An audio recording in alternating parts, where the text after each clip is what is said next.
하나님 뜻에서 보는 참된 자유라는 제목으로 준비했습니다. 사실 우리가 전국 국가에도 자유라는 말이 나오고 또 가정맹세 사업을 보면은 자유와 평화와 통일과 행복의 세계를 완성하겠다, 할 것을 맹세한다 이렇게 나와 있습니다. 어떤 사람은 좀 이상하다고 생각할 거예요. 종교는 오히려 사람을 속박하지 않느냐? 그 교회 다니면은 술도 못 먹게 하지, 담배도 끊으라 그러지, 또 친구들은 다 이제 지금 이 시간쯤이면은 다 이제 등산도 가고 뭐 낚시도 가고 다 이제 재밌게 살고 있는데 이 통일교회 다니면은 또 뭐가 있냐면은 또 절대성이라는 게 있대. 자유가 무슨 자유냐? 차라리 내 마음대로 살지. 이렇게 해서 그런 핑계로 교회에 안 나오시는 분들도 계시는 것으로 알고 있습니다. 그런데 우리는 자유의 세계를 만들겠다, 완성하겠다는 것을 맹세하고 있으니까 이게 도대체 무슨 뜻이냐? 이렇게 우리가 오늘 한번 좀 생각해 보자고 합니다. 특히 이번 주는 미국의 독립선언 250주년이었습니다. 어제가. 그래서 미국에서는 불꽃놀이도 하고 워싱턴에서는 85만 개의 불꽃을 터뜨렸다고 나오고 있습니다. 굉장한 축제 분위기인 것 같습니다.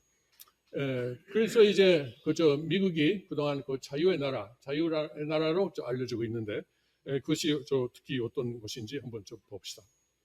미국이 한국하고 무슨 상관이냐, 미국의 독립선언 우리하고 무슨 상관이냐 하실지 모르겠습니다만 미국의 미국의 독립선언의 발표는 세계사에서 또 선미사에서 아주 큰 사건이었습니다.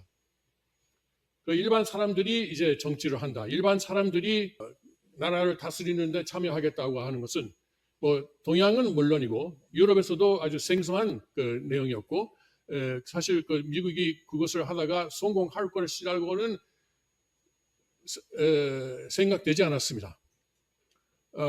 특히 영국하고 싸워서 독립하겠다는데 사실 미국의 독립전쟁은 도저히 이것은 이길 가능성이 없는 전쟁이었습니다. 그때 당시 영국은 세계 초강대국이었고 그리고 정규 군대는 세계 여러 나라를 식민지로 만든 아주 강력한 군대였습니다. 미국은 정규 군도 없고 농민들이죠. 농민들이 이제 총을 가지고 있으니까 사냥하는 총 그런 거 가지고 싸우니까 이제 말도 안 되는 거죠. 그런데 하도 안 되니까 독일의 어떤 군인이 와서 조금 훈련도 시켜줬지만은 도저히 이것은 영국군하고 싸울 수 있는 상대가 아니었습니다. 그런데 이것은 완전히 이제 하나님의 인도로 프랑스의 좀 도움도 있었지만은 하나님의 도움으로 이것은 미국이 독립됐다고 할 수 있습니다. 그것이 이제 왜 세계사에서 큰 사건이었다면은 여기 독립선언문에 들어가 있습니다. 모든 사람은 평등하게 태어났으며, 물론 그때 노예 제도가 있었으니까 이상으로서는 그때 이런 내용이 있었다는 거죠. 조물주가 뭡니까? 물건을 만드는 주님, 하나님이죠. 조물주로부터 몇 개 양도할 수 없는 권리를, 생명과 자유와 행복의 추구, 이 권리를 확보하기 위하여 인류는 정부를 조직했다. 이게 중요해요. 정부가 있고 그리고 국민이 그 밑에 있는 것이 아니고 국민들이 우리가 이걸 여러 가지 해야 할 일이 있는데 아무래도 정부가 필요할 것 같다고 해서 정부를 만든 겁니다. 정당한 권력은 인민의 동의로부터 유래하는 것이다. 어떠한 형태의 정부이든 이러한 목적을 파괴할 때에는 새로운 정부를 조직하는 것은 인민의 권리이다라는 내용이 그때 이제 완전히 이것이 혁명이었어요. 혁명. 미국에만 혁명이 아니고 이것은 세계적인 혁명이었습니다. 이 독립선언문이 특히 이 부분이 지난 250년 동안 많은 나라들의 자유투쟁, 독립운동의 정신적인 정신적인 되어 왔습니다. 그래서 이 내용이 지금 250년 지나니까 조금 미국이 이런 면에서는 좀 위기에 처해있죠. 트럼프 대통령은 250주년을 기해서 연설하면서 지금 공산주의가 미국을 위협하고 있다. 공산주의가 미국의 가장 강력한 위협이다라는 것을 발표했습니다. 뉴욕시 시장은 공산주의자입니다. 그리고 무슬림입니다. 아니 어떻게 된 놈입니까? 25년 전에 이슬람교 무슬림 사람들이 그 엄청난 테러 사건을 뉴욕시에서 일으켰는데 그때 3,000명이 죽었지 않습니까? 3,000명을 죽이는 그런 큰 테러 사건이 있었는데 이제 뉴욕시의 시장은 무슬림이고 그리고 공산주의자입니다. 부자들은 또 더 많이 세금 내게 한다. 그래서 지금 부자들이 다 뉴욕시에서 이사가고 있어요.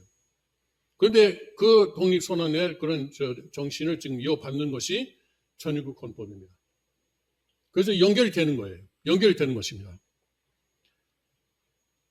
전위국 헌법에 소문에 이런 내용이 있습니다.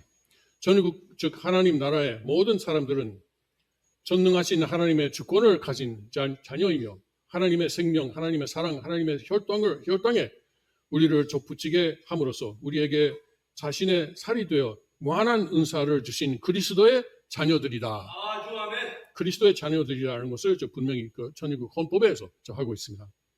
이것은 모든 인류에게 하나님의 나라를 부여하며 그들의 창조주 즉 하나님 자체로부터 시작된 불변이며 양도할 수 없는 권리와 함께 참 아버지 문선명에 의해 재림 때에 세워졌던 예수의 실제적인 왕권을 통해서 부여된다. 이렇게 되어 있습니다. 그래서 소문이 그렇고요. 그리고 본문에서는 전위국 합중국의 백성인 우리는 더욱 완벽한 연방을 형성하고 정의를 구축하며 내적 화평을 보존하고 공동 방어를 제공하고 복지 일반을 촉진하고 우리의 후손에게 자유라는 하나님의 축복을 확보하기 위해 여기에 전위국 합중국을 위한 이 헌법을 하나님 아버지의 이름으로 제정하고 정하는 바이다. 이렇게 나와 있습니다.